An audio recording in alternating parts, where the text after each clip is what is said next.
What is going on, you guys? So today I want to do another quick video review from a guy named Matthew Hussey. He's got a really great channel, podcast, and it's usually around relationships and dating. And this video is called Man Humbles a Room Full of Women. And it was me.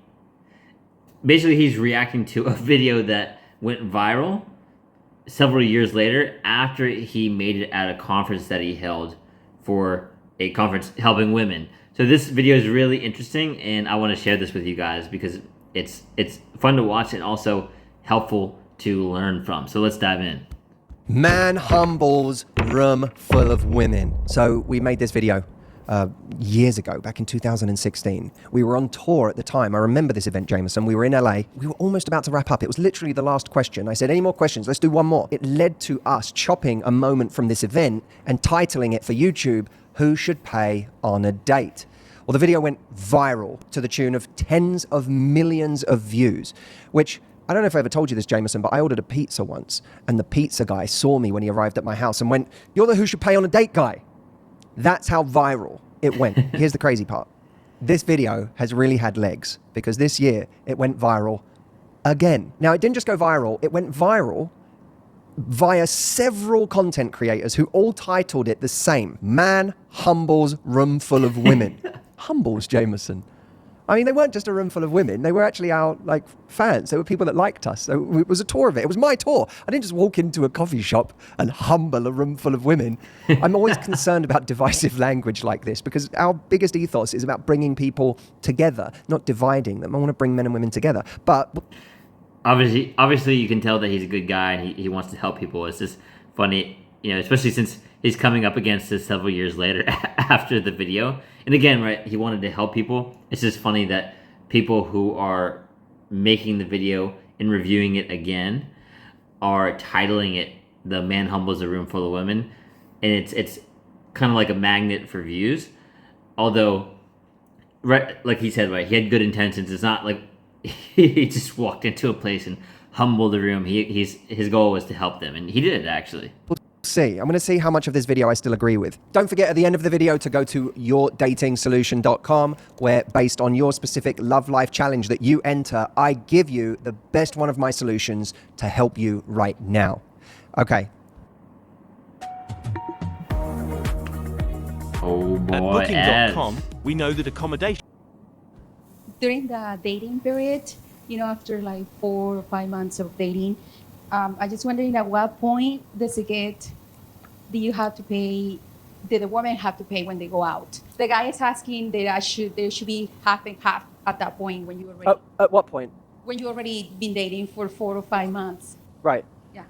I can immediately remember how I felt when that was asked, because there was something about the idea that after 4 or 5 months, he had the gall to want to go halvesies.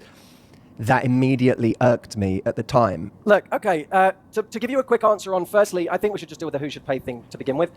When you're on a date, who should pay? This is why, I think this ended up becoming the video that it did. Because of the sort of unanimous... I don't think every woman in the room did say man, to be honest. I think it was just enough. There was enough. There was an audible. It sounded like everyone in the room said it, but everyone in the room didn't say it. I know. I mean, that's what I told them. I'm sorry. But, I'm dating. We're dating. But here's the gentleman here. Okay. So I hadn't remembered exactly what she said here, but she says, basically, I tried to tell him, we're dating. You're the gentleman here. You're supposed to pay. And it's that word that I think helped the viral quality of this video, because I think that a lot of men hear that you're supposed to, and that's what immediately gets their backs up. He's supposed to pay. Yeah, that's what I told him. But you're supposed to have sex with him whenever he says. No. I really went for that one, didn't I? Look at all the jewelry I'm wearing. Who did I think I was? Johnny Depp? It's like an aggressive Jack Sparrow having a go at a room full of women for stealing his treasure. Whenever where does this double standard come from? I'm sorry, it's the reality. You guys can moan at it all you want, but the moment you say to a guy, you have to fucking pay for my time, You're saying this relationship isn't equal. I don't think I would deliver it with such anger anymore. This relationship isn't equal. My time is worth more than yours, so you should pay for it. I wonder what paradigm that sets up. The point that I was really making there is that entitlement on either side can become a really ugly thing. Whether it's entitlement from someone who thinks the other person should always pay, or whether it's the entitlement of a man when it comes to sex and you owe me this because we're at this stage in the process. None of us like to feel someone else's entitlement. So we have to be very wary of that entitlement in ourselves. Here's my view. Also, by the way, I think there's two funny things about this right now, because he's acknowledging like like, oh, I don't think I would phrase that the exact same way or react this exact same way if I answer that question again, right? He'd probably answer it with a bit more poise than he did at the time. Although, you know, he did really just go for it, right? I mean, he didn't like sugarcoat it or anything. And it's funny because I think it hit a spot for him when she asked the question, which technically it does for a lot of men, right? And the funniest part about it brings to the second point, which is that men, like, we want to take care of our women, right? Like, we want to take care of them. We want to pay. We want to support them, provide for them. And so, look, we have no issues with that. That's part of the true essence of masculinity. It's something we want to do. I think what he's saying, and maybe the way he reacted to, was like that maybe sometimes we're not a fan of when we receive that like entitled energy from a woman or from someone, right? Like, oh, like, you're supposed to do this. Like, give me this because I'm a woman, or give me this because of this, right? Like she's like saying like it's supposed to be this way, and that's why, like, you know, some guys will be like, well, hold on, I want to do it, right? Like you don't even need to say that, right? So like you don't need to tell me what I'm supposed to do. So it was like an unnecessary thing for her to do. But it's interesting, right, that she's in this conference and asking this question, because I guess a good last point before we go back to the video is that guys, absolutely, we don't want the girl to pay, right? But we absolutely love it on a date, or let's say, especially during the first few dates, I would say throughout the relationship, honestly, we love it when a woman offers. Because usually we'll just say, no, don't worry, babe, like, I got it. Or, you know, your first dates, you're probably not calling her babe yet. And you'll just say, oh, don't worry about it, like, I got it. But that is like a huge green flag for us, and we love it when girls say, oh, no, I got it this time, or like let me pay. And, you know, you try to like wrestle each other, like to put who's, like, the cash up first or whose card goes first. Like, we really love that, and it's actually a good sign for us, especially as like a long-term dating prospect. If you go on a date with a guy and you don't offer to pay your share, you weren't taught right. If you go on a date and he doesn't pay, he wasn't taught right. I broadly agree with this still. The idea that on a date, it is the polite thing to do to at least offer to pay your share. I also, by the way, think that you learn more by doing that. You learn that they didn't do it because they had to, they did it because they wanted to. You also give them the satisfaction of being able to say, no, I've got this, that's the most satisfying part, is telling someone, no, I've got this. It's not satisfying if someone says, you've got this. I can tell you right now, if I was dating someone and they never offered to pay, I wouldn't be dating them. I can tell you that now. If they never offered to pay, I would not be dating them, because I'd say, this is the most polite they're ever going to be. And they're not even trying to pay now. What does that say about my future? The future point is an interesting one, because Alain de Botton, I remember him once saying that when you have an argument with a partner about something they did that you didn't like, it upsets us so much, not simply because they've upset us in the moment, but because we project into the future all of the ways that this behavior is going to affect us and continue to make us unhappy. So you've made me upset right now becomes you've ruined my life. Similarly, in this context, he's not just seeing a situation where you're not contributing right now. He's looking at an entire future where he is the sole person paying the bills. Let me come at this from a different... And that's basically what I meant, right? Is like you're future projecting and like, this is as kind as they're ever going to be. And so you kind of look at whether they're long-term material or wife potential, right? Essentially, like someone to have kids with, like that sort of thing, by what they're doing now. And it's like, well, if they're never like being kind or never like at least offering to pay, like, and of course we want to say, no, I got this. And that's why what he was saying about the, like, it would be weird if someone was like, no, you got this. That's why, like, you know, it makes us feel weird, like especially when this girl is saying this, right? Is because nobody, it doesn't matter, you know, who you are, man, woman, whatever, like nobody really likes being told what to do, right? It's just, I think it's just something kind of like in our bones, like, you know, in our nature a little bit. And again, like there's a much kinder way to do it. And she could at least offer, which is a huge green flag for the future, like I said.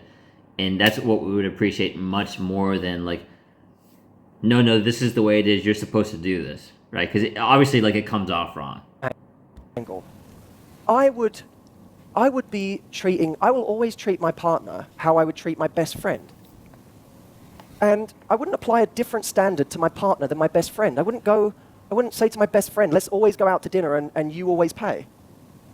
That's a good point. I'd say, let's be teammates here in whatever way we can. And maybe, by the way, proportionately, what you can do is less than what he can do. That's a different thing. If he says to you, I want to go stay at the top hotel in Big Sur this weekend, and it's $1,500 a night, and you say, I don't have the money. It's his job to say, it doesn't matter. I didn't do it so you could pay. I did it because I want to go and I want to take you. That's a good point. You know, I think that point relates both to well into dating, but also a first date. If you're the one to invite someone on a first date, it feels organic and natural that you would be the one to pay. Similarly, 4 or 5 months in, if you want to do a trip with someone that happens to be expensive and you're the one who says, I want to do this trip with you, or I want to take you on this trip, or you say, I want to take you to this really fancy restaurant, then it stands to reason that you should have already calculated that you're willing to pay for that because you're the one who's put forward the really expensive suggestion. That's especially true if the two of you are in very different financial positions. มองหาเที่ยวบินราคาถูกอยู่ใช่ไหมจองถูกกว่าที่ Agoda Great. That's what that is, right? Or if you both agree to go on holiday and you have a fifth of his earning potential, you say, I want to contribute to a fifth of this holiday. It's overly simplistic, but you get what I'm saying, right? I'll contribute on the level I can contribute. Let me tell you what means something to a guy. Trying. That means something to a guy. When he feels that you're not even trying to contribute, that's when he feels used. Because any guy who's really confident and self-respecting, if the woman never is even trying to contribute, he feels like he's being taken advantage of. And it has nothing to do with money. It has to do with the lack of gesture. So I would be looking at, if you like this guy, maybe if you're in different positions, figure out what you want to contribute proportionately or what you can contribute proportionately and treat him as you would your best friend. It's really sweet, that. I think also that goes for just like certain like acts of kindness too. Like guys look for that. Like it doesn't, again, like it doesn't have to be something that like costs money, right? It's just like, you know, if like I've had times where like a girl has like done my laundry for literally like no reason, and like it goes like early in the dating process, right? Like she just did it. She didn't ask me. She just started doing it. And I was like, whoa, like, you don't have to do that. And she's like, no, but I want to. Right? And that's a huge difference. Like, and it makes you feel good, right? Like, they just, it felt like second nature for them to just want to do that. Like an act of kindness for you. I mean, it feels great. I mean, like that, you know, a lot of guys and myself, you know, having that, like, whether it's the laundry, right? It's cooking, you know, like, or like making you breakfast or coffee. Like stuff like that, right? Like to make it easier. You know, I've had times where I was like taking work calls and, you know, the girl was like, hey, let me know when you're like in between calls and I'll make breakfast for you so you can eat in between, or like let me know when you're ready for coffee, right? And that was amazing, right?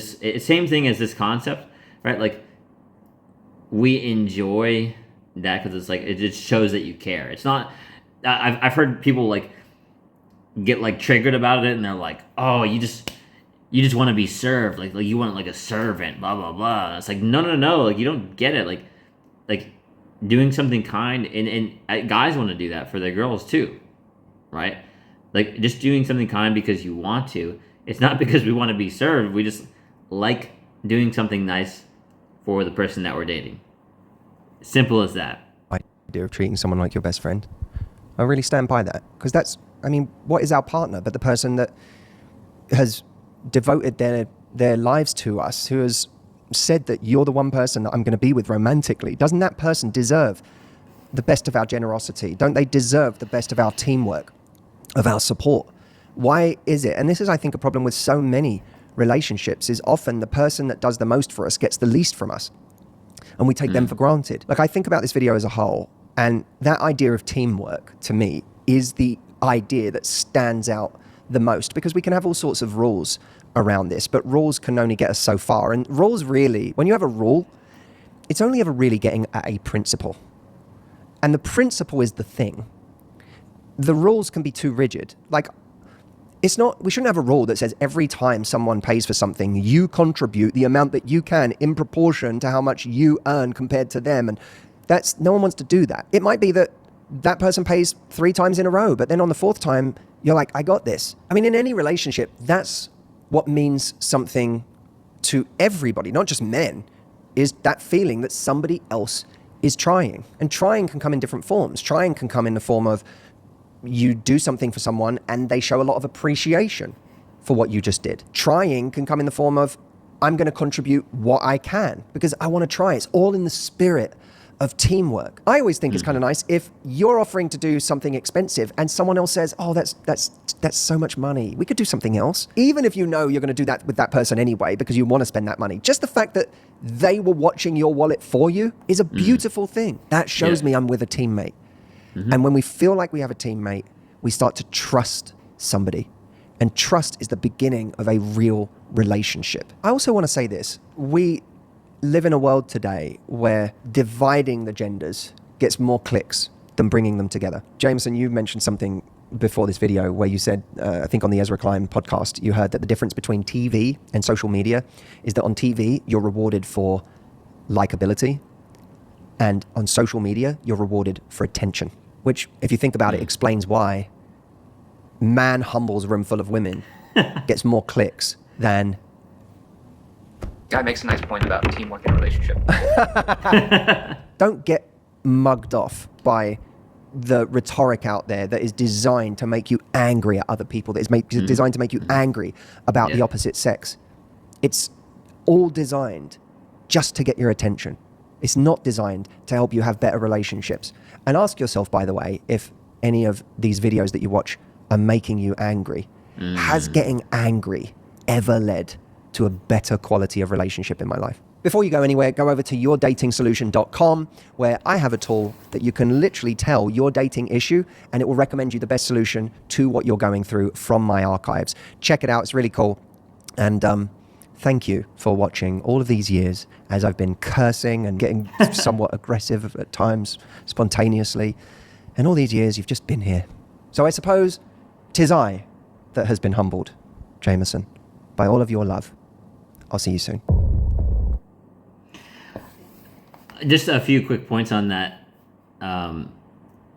He has a really great perspective on the divisive thing, because there's a lot of content like that, especially when it comes to dating and men and women dynamics, right? Especially when it's like a podcast and it's like the table full of women and like, oh, you should do this, blah blah blah, and it's like sort of like berating each other kind of thing, like what he was saying, like the social media concept, like divisiveness gets more clicks. And truthfully, there's a lot of things that maybe some of our countries are doing to divide us a bit too, rather than unite us. And I know that sounds like super cheesy, but like just think about that. Like is that actually benefiting you? Like you said, like it's probably not benefiting you to feel divisive, feel angry or upset or frustrated, especially like watching some of those podcasts that I mentioned. And in the long run, it's probably not going to help you. So that's a really good point to make sure, like, is it going to help you to essentially have your best relationship in the future? And actually, one last point I wanted to make there too, he talked about this a little bit earlier, was the idea of them like watching your wallet, or like them, if you decide to do something together and maybe it's like a little bit expensive, like the higher earner doing more and then the lower earner just contributing what they can. Like I think that was like a really great concept too, rather than the assumption, right? Like, oh no, like you're a man, like you're supposed to do this. Like we want to already, and we will say, no, I got this because it was my suggestion, right? But I just thought that was like a really good point that he brought up. And either way, I hope this video helps you in some way. And thank you for watching. You got this.